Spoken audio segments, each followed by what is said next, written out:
या लीडर नजर नहीं आते, तो इसलिए कांग्रेस को वोट देना आपके वोट को जाय करने के बराबर है। तीसरी बात यह है कि आम आदमी पार्टी है, केजरीवाल है, जिसको मैं छोटा रिचार्ज कहता हूं,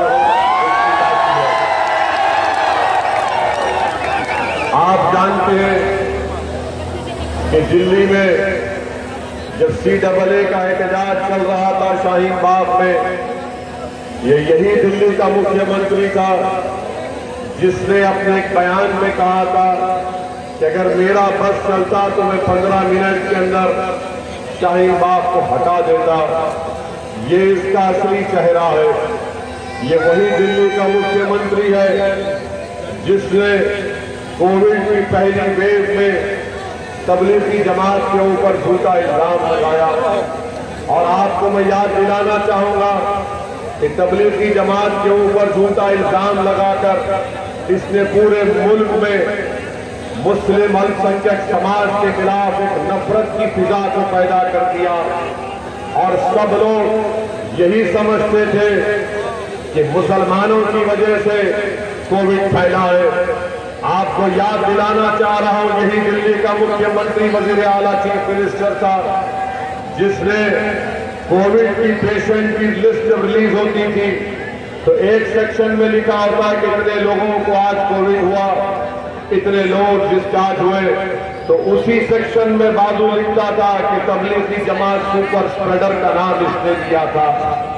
जिसके जहन में नफरत भरी हुई है, जो हिंदुत्व आइडियोलॉजी का मानने वाला है और दिखावे के लिए बहुत कुछ कहता है, मगर इसका दिल, इसका जहन पूरा हिंदुत्व आइडियोलॉजी के ऊपर है।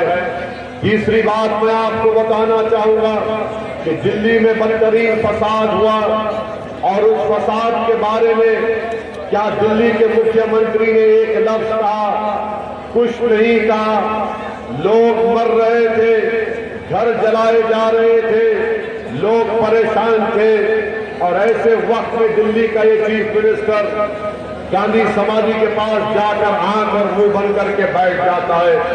मैं चैलेंज कर रहा हूं केजरीवाल के पार्टी के जिम्मेदारों को, बताओ दिल्ली में जो फसाद हुआ तुम्हारा उसके बारे में क्या राय है? इनके पास कोई राय है? तुमने कोई बात की, तुमने उसका कंडेमनेशन किया? कुछ नहीं किया। और उसके बाद आप देखते हैं कि फसादात के बाद कंपनसेशन नहीं दिया जाता, कोई कंपनसेशन नहीं दिया जाता। ये इसका असली चेहरा है। इस वार्ड में पीने का पानी नहीं है और वो छोटा रिचार्ज सारी दुनिया में बाजा बजाता है,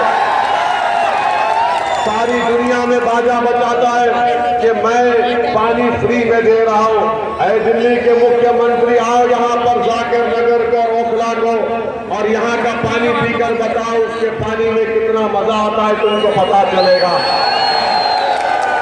ये दिल्ली का चीफ मिनिस्टर, मेरी बात को याद रखिए, मैं आपको जज्बात में लाने के लिए नहीं कह रहा हूं, बल्कि ये 2013 का नरेंद्र मोदी है। नरेंद्र मोदी इसके बड़े भाई है, ये इनका छोटा भाई है।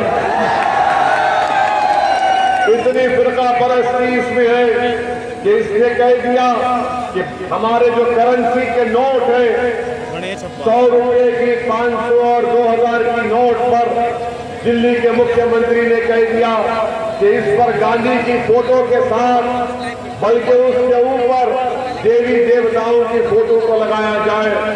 हम दिल्ली के मुख्यमंत्री से पूछना चाहते हैं कि क्या तुमको याद नहीं आया कि ये मुल्क सेक्युलर मुल्क है, ये भारत है जिसका कोई मजहब नहीं है, किस बुनियाद पर तुमने तजवीज दी? तो मालूम हुआ कि दिल्ली का मुख्यमंत्री हिंदुत्व की आइडियोलॉजी पर चलना चाहता है। वो इस मुल्क को एक हिंदुत्व तहजीब में डुबो देना चाहता है। वो भारत के सेकुलरिज्म को जो संविधान में लिखा गया उसको खत्म करना चाहता है। मेरे अजीज दोस्तों, मेरी इज्जतदार माँ और बहनों, मैं आपको ये बात इसलिए बता रहा हूँ कि आपको एक अहम फैसला लेना है। 4 दिसंबर के दिन अगर आप लड्डन भाई को कामयाब करेंगे तो दिल्ली के मुख्यमंत्री को एक पैगाम मिलेगा कि आप तुम बीजेपी से डराकर हमारा वोट नहीं हासिल कर सकते। बीजेपी में जितने नेता हैं, बीजेपी में जितने लीडर हैं, उसमें से एक लीडर केजरीवाल की पार्टी से बीजेपी में गया। वही शख्स नारा लगाता है कि देश के गद्दारों को गोली मारो। क्या आपने कभी सुना दिल्ली के मुख्यमंत्री के जबान से कि वो उस नारे के खिलाफ कुछ कहता है? कुछ नहीं कहता है ये। क्या तुम पूछिए, ये केजरीवाल की पार्टी से पूछिए कि बिल्किस बानो पर तुम्हारी राय क्या है। बिल्किस बानो के ऊपर कुछ नहीं कहेंगे। बिल्किस बानो के बारे में दिल्ली के डिप्टी चीफ मिनिस्टर से मीडिया ने पूछा तो उन्होंने कहा कि हम बिल्किस बानो की बात नहीं करेंगे, हम स्कूल की बात करेंगे। अरे अगर बिल्किस बानो की बेटी जिंदा होती, जिसको उसकी मां के सामने उसका रेप अस्मत रेजी करके अपनी बेटी का कत्ल कर दिया गया, अगर बिल्किस की बेटी जिंदा होती तो शायद उसकी बेटी आज जामिया यूनिवर्सिटी में पढ़ती होगी। मगर केजरीवाल और उसकी पार्टी बिल्किस के ऊपर बात नहीं करेंगे। पूछो ये केजरीवाल की पार्टी से और वो उससे पूछिए यूनिफॉर्म सिविल कोड के बारे में तुम्हारी क्या राय है। यूनिफॉर्म सिविल कोड के बारे में कुछ नहीं कहेंगे। तो मेरे अजीज दोस्तों, मेरी इज्जतदार माँ और बहनों, ये लड़ाई इस चीज की भी होनी चाहिए कि क्या हम दिल्ली के मुख्यमंत्री को, जो हिंदुत्व आइडियोलॉजी का खुला सपोर्टर है, वो आइडियोलॉजी जो सावरकर ने लिखी, उसको मानता है, इस देश को एक ब्यूरोक्रेटिक कंट्री बनाना चाहता है, क्या आप ऐसी पार्टी को वोट देंगे या फिर ऐसे शख्स का साथ देंगे जिसने इस बात की अपनी खिदमत का एक रिकॉर्ड अंजाम दिया? क्या आप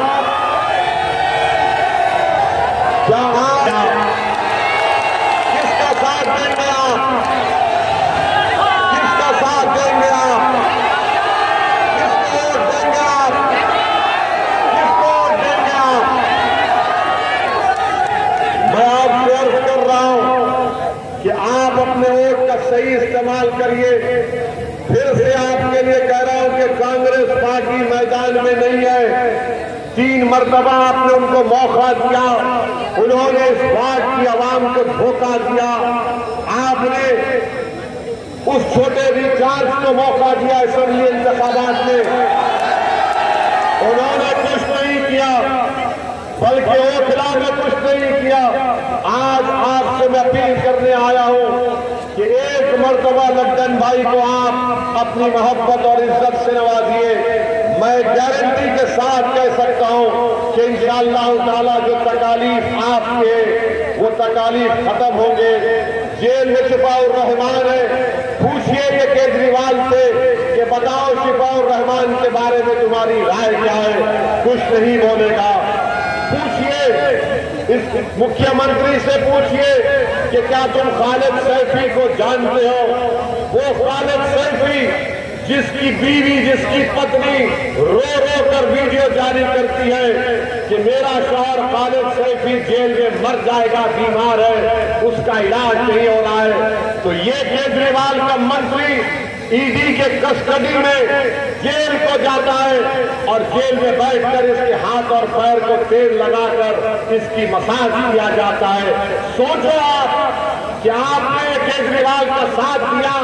एक तरफ हमारा भाई खालिद सैफी है जिसकी बीवी तड़प रही है अपने शौहर के लिए, तो दूसरी तरफ केजरीवाल का मिनिस्टर है जो जेल में बैठा है और उसको पूरी सहूलतें मिल रही है। बताओ अजीज दोस्तों और बुजुर्गों, ये खुली नाइंसाफी नहीं है तो क्या है? इसीलिए आपको इन तमाम नाइंसाफियों के खिलाफ मुत्तहिद होकर आपको जवाब देना पड़ेगा। और जवाब हम सिर्फ नारे लगाकर नहीं दे सकते, जवाब हम सिर्फ जज्बाती तकारीर से नहीं दे सकते, बल्कि मैं जाकर नगर की आवाम की अपील कर रहा हूं। आपने देखा कि पार्लियामेंट में जब CAA का कानून लाया गया था तो मैं और इम्तियाज जलील साहब ने भाजपा के 300 एमपीओं के सामने मोदी और अमित शाह की आंख में आंख डालकर हमने कहा यह कानून काला है। बताइए आपने देखा कि ट्रिपल तलाक का कानून 3 मरतबा नरेंद्र मोदी की हुकूमत ने लाया। 3 मरतबा हमने दलाइल के साथ उस कानून को कहा कि ये खवातीन और महिलाओं के खिलाफ है। आपने देखा कि यूएपीए का कानून अमित शाह जुलाई 2019 में लेकर आते हैं और ऐसा गंदा अमेंडमेंट लेकर आया कि दिल्ली में एनआईए का कोई भी इंस्पेक्टर किसी भी जगह पर बैठे शख्स को टेररिस्ट का ऐलान कर सकता है, उसको टेररिस्ट घोषित कर सकता है। कौन उस यूएपीए के अमेंडमेंट कानून के खिलाफ बोला? पूछो ये केजरीवाल से, क्या इसने यूएपीए कानून का साथ नहीं दिया? आज उसी यूएपीए के कानून में खालिद सैफी जेल में सड़ रहा है, कई नौजवान बच्चे और बच्चियां जेल में सड़ रही हैं। पूछो ये कांग्रेस पार्टी से, यही कांग्रेस पार्टी ने यूएपीए के अमेंडमेंट बिल का अमित शाह के लाए कानून का लोकसभा में सपोर्ट किया। किसने उस कानून की खिलाफ वर्जी की? किसने उस कानून के खिलाफ वोट किया? तो नाम आएगा असदुद्दीन ओवैसी का और इम्तियाज जलील का। मेरे अजीज दोस्तों और बुजुर्गों, मेरे अजीज दोस्तों और बुजुर्गों, हर मसले पर हिजाब का मसला उठा कर्नाटका में सबसे पहले उसकी तारीख में बोलने वाले का नाम मजलिस इत्तेहादुल मुस्लिमीन है। पूछिए, ये कांग्रेस से पूछिए, ये छोटा रिचार्ज से पूछिए, बोले 4 मसले के ऊपर तुम्हारी राय क्या है? तो नहीं बोलेंगे। अरे आपके हर मुद्दे पर, हर मसले पर हम बोलते हैं। अब चुनाव आया है तो जो खामोश बैठे आप क्या उनको वोट देंगे या जो आपके लिए डरते हैं, सदाएं एहतजाज बुलंद करते हैं? याद रखिए, वोट देना तो आपका काम है, मगर अगर आप खामोश रहने वालों को वोट देंगे तो खुदा ना खास्ता ऐसा वक्त आ जाए कि हम तमाम लोग खामोश कर देंगे।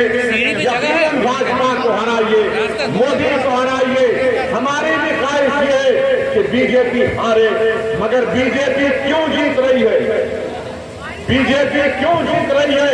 बीजेपी इसलिए जीत रही है क्योंकि कांग्रेस और केजरीवाल नरेंद्र मोदी के नक्शे कदम पर चलते हुए भारत की सियासत से मुसलमानों को गायब कर दिया। आज न केजरीवाल के पास उसकी जबान पर मुसलमान का नाम आता, न कांग्रेस के पास लफ्ज़ मुस्लिम आता है। बताओ आप फिर क्या करने वाले हैं? आप याद रखिए, हम हर बार 1-1 महीने का एहतजाज नहीं कर सकते। सियासी ताकत के जरिए हम तब्दीली पैदा कर सकते हैं। इख्तियार किसी के पास चला जाए, मगर आपका नुमाइंदा होना जरूरी है। अगर लज्जन भाई कामयाब होंगे और होंगे इंशाअल्लाह ताला, अगर ये कामयाब होकर एमसीडी के उस चैम्बर में जाएंगे तो आप पूरा उम्मीद रहिए कि वो आवाज उठाएंगे।